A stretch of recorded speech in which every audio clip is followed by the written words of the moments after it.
scoping out everything on the lake. Right, usually what will happen is we'll cast him off and then he'll make sure that there's nothing better for him before he actually flies to Mike.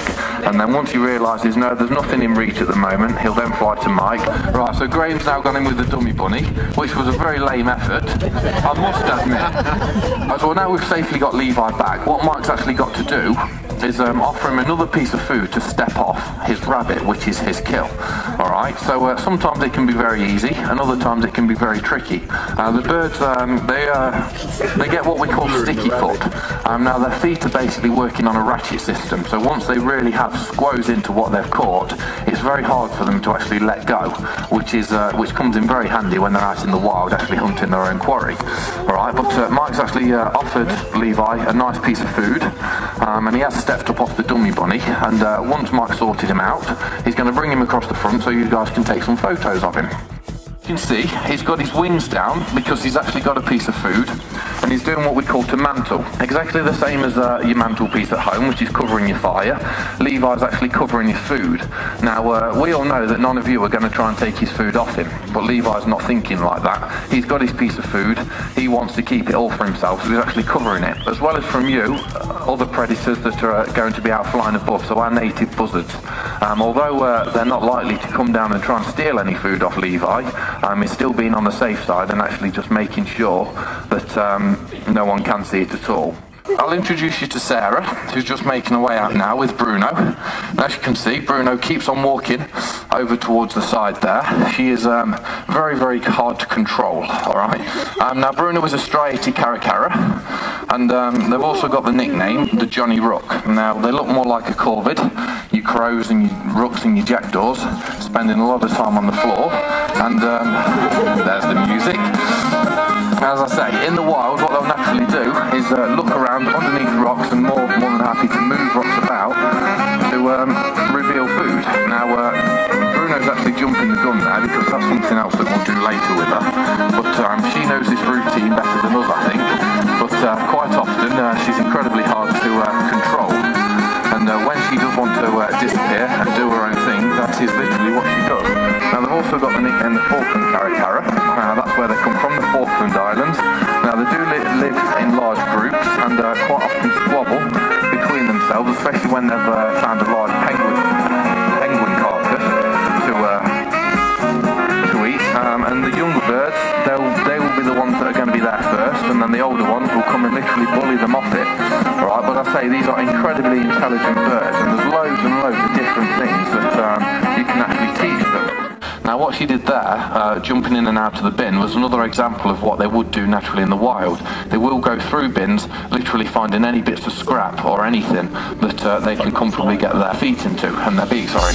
But I say, as Sarah struggles to get Bruno back off and into her aviary, please can we have one final round of applause for Sarah and Bruno?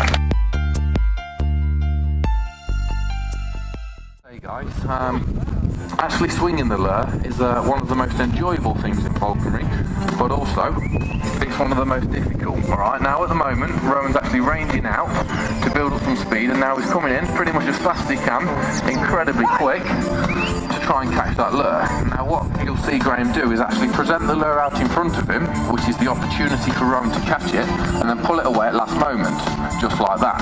And as I say, oh, he's going to drop down now. Very nice.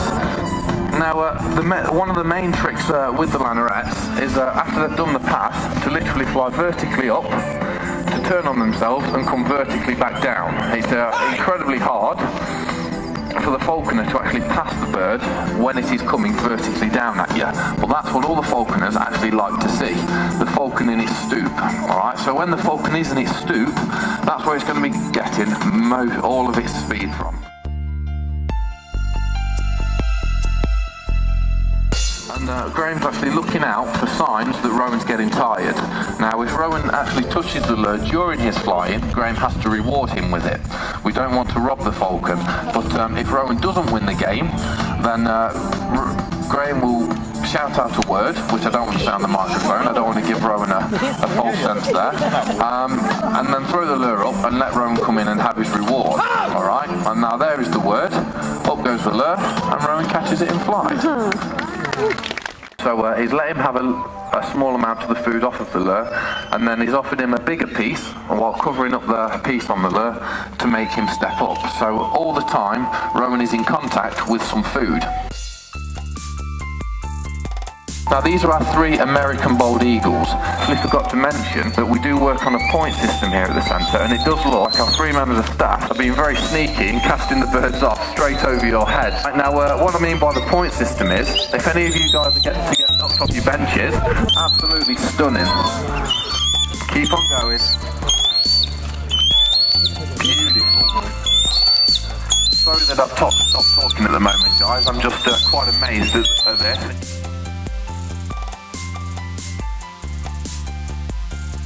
Out in the wild, they were unfortunately heavily persecuted. What happened was that all the salmon farmers, they didn't realise that when the salmon actually spawned, they would then die and they were all getting washed up onto the banks. All the bald eagles were then taking the best opportunity of that and eating all of the free fish. So the salmon farmer then comes out, sees all of the bald eagles sitting on top of his salmon, actually a burden put on them, actually a reward of $35 to $55 for every bald eagle that was shot and the feet taken to a government office. Fortunately, it didn't take them too long to realise, and then they were protected, and now they are actually the symbol of North America. Now I'll say, he's an Andean condor, and actually by now in the wild, he would have fledged.